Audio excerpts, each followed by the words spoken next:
নমস্কার বন্ধুরা, পল্লী বাংলার পূজা অর্চনায় আপনাদের সবাইকে স্বাগত। আজকে আমরা জানব অম্বুবাচী কী এবং কবে পালন করা হয়। অম্বুবাচী এই কথাটি একটি সংস্কৃত শব্দ। অম্ব এবং বাচী। অম্ব কথার অর্থ হল জল, আর বাচী কথার অর্থ হল বৃদ্ধি। গ্রীষ্মের প্রখর তাপদাহের পর যখন বর্ষার আগমন ঘটে, তখন এই ধরিত্রী বর্ষার জলে ভিজে নতুন করে বীজ বপনের জন্য তৈরি হয়। সেই সময়কে অম্বুবাচী বলে।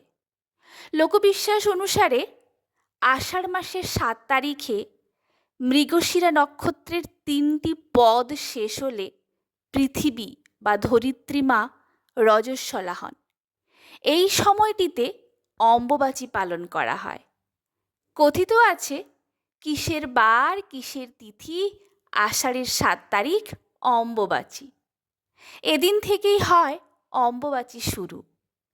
জ্যোতিষশাস্ত্রে বলা হয়েছে, সূর্য যে বারের যে সময়ে মিথুন রাশিতে গমন করেন, তার পরবর্তী সেই বারের সেই কালে অম্বুবাচী হয়। অর্থাৎ পৃথিবী এই সময়ে ঋতুমতী হন।